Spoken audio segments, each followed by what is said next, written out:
Hey socialites, welcome back to my channel, and if you're new here, my name is Ariell. I create beauty and fashion videos as well as lifestyle vlogs. So make sure to hit the subscribe button so you too can become a socialite. So today is going to be a full review and wear test of the YSL Beauty 24-Hour Luminous Foundation. But really quick, before we get started, today is day 18 in Vlogmas, meaning I'm releasing a video every single day in the month of December. So let's unlock day 18 in our advent calendar. So 18 is right here. Let's see what we got. So I got a HUDA charcoal detox mask. It says for soft, clean, and renewed skin.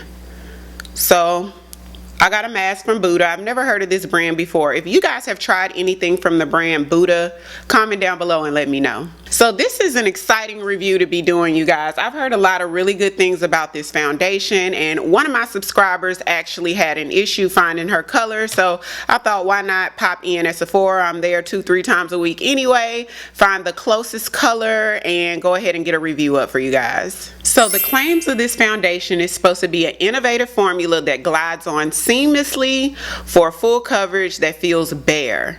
It's transfer proof, waterproof, and heat resistant, infused with hyaluronic acid and jasmine petal. This foundation gives day after day skincare benefits. After only 2 weeks, your skin is supposed to feel softer, smoother, and more hydrated. Those are quite some claims. A couple of the key ingredients is hyaluronic acid, which is known for its hydrating properties, and jasmine petal, which is known for its brightening properties. I did pick this foundation up from Sephora and it retails for $56. So if you want to see my full thoughts of the Yves Saint Laurent All Hours Luminous Matte Foundation, then keep on watching. So this is the packaging. It's just a beautiful gold packaging with black lettering on it. Very luxe, pretty. Love that. And here it is.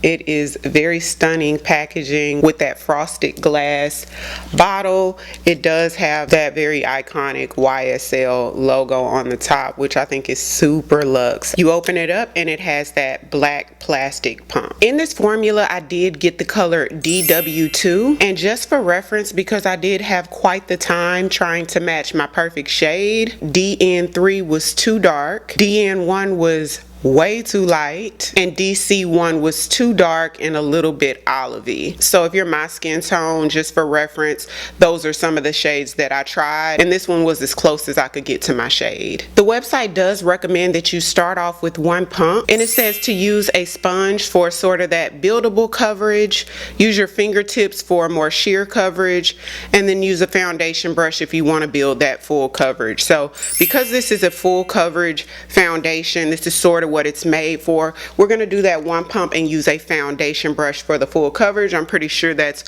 what most of you guys would want to see today. So it kind of shot out one pump here. It's not completely liquidy, like it doesn't run or anything, but it's a lot thinner than what I expected for sure. I definitely didn't expect it to be this thin, but it says a product this thin is full coverage. We shall see. So I would definitely call this a medium consistency, only because it doesn't run, but it's not thick at all. So I'm going to start off in the areas where I need the most coverage first, and I'm going to use my Real Techniques 200 brush. It does have a light floral undertone and smell, but I've noticed a lot of foundations that have come out in the last 2 years, I would say two to up to like 4 years, a lot of foundations that sort of have those skincare properties in it do have this sort of floral scent to them. So that first pump was about half a pump because it was the first pump to ever come out of the actual package. So as I did another pump, this is what the actual full pump looks like. So I'm going to take about half of this so it equals to one pump.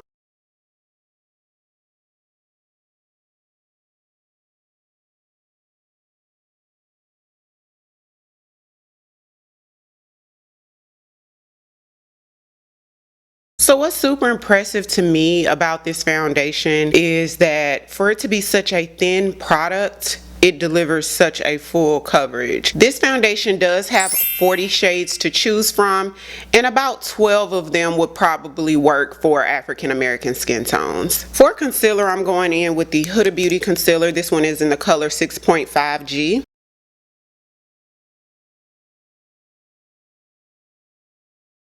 And I'm going to blend this out from the outer edge, working my way upward. So on the forehead, I'll start from this outer edge, working my way down.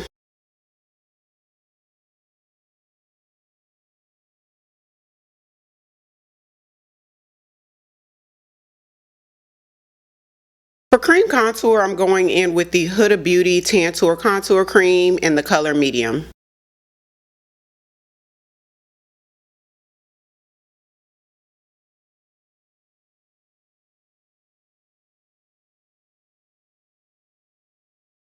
I do really like the finish of this foundation. It's technically classified as a matte, but it's given like a natural matte finish. I don't typically go for super matte foundations, so this is matte, but it doesn't look really dry at all. It still has that natural appearance to it, if you get what I'm saying, and I like that. To brighten up the under eye, I'm going in with the e.l.f. Cosmetics Hydrating Camo Concealer, and this one is in the color Light Sand. And I'm going to let this sit for about 60 seconds before I blend for the best results.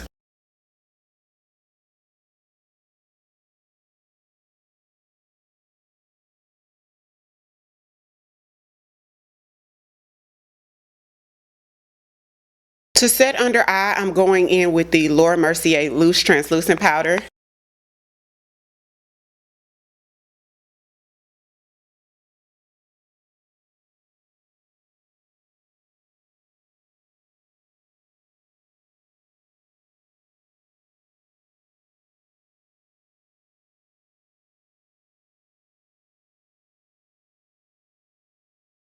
For powder bronzer, I'm going in with the Absolute New York Pro Bronzer. This one is in the color Dark.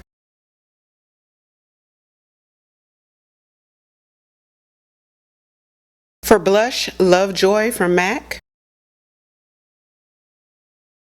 MAC Mineralized Skinfinish in the color Dark.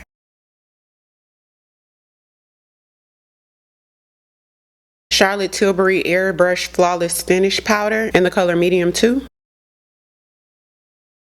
Because this is about the complexion, I'm going to finish the rest of my face and come back and show you the final look. So this is the final look. The website does state that you're supposed to get 24 hours of long wear out of this foundation, so we'll be the judge of that. It's now 11:30 a.m. so I'll come back tonight and show you guys my final thoughts. Hey socialites, so I'm back and it is a little bit after 11:30, probably like about 11:45 right now. So about 5 hours in, about 4.5 to 5 hours in, I did blot right over my eyebrows because I had to do a sit down video. So I did blot the shine right above my eyebrows, but that's it. I didn't touch anything else on the rest of my face. I don't feel like the foundation really oxidized at all. It pretty much looks the same as it did earlier, with the exception of a little bit of shine that I can see coming through right in this area and a little bit in this area. I do see shine. When I do my foundation reviews, I don't wear skincare as far as like primers and such underneath, because I like to see how the product performs on its own on just bare skin. And so I do feel like if I were to put a primer on with this foundation, there is a very good chance that I could get close, you know, to that 24 hours. Obviously it's been 12 hours in, so I'm not sure, but I know I could at least get 16. If I got 12 with this, if I did a primer, I could probably get at least 16 hours, if not closer to that 24 hours, which is the claims of this foundation. It does give really full coverage, complete full coverage, and you can achieve that full coverage with only one pump, which I think is very impressive because it doesn't look super heavy or cakey. It covers everything, but at the same time it doesn't look really thick and super overly done like a lot of full coverage foundations tend to do. So yeah, comment down below and let me know what you think about this product. Let me know if you've tried it before and your thoughts. How did it work for you? Don't forget, it is Vlogmas, so I'll be uploading a video every single day in the month of December. Like this video if you found it helpful, and I'll see you guys on tomorrow. 'Cause I've been where you are. You're too scared to show me love. 'Cause too fresh with the scars. Well, I don't have the answers.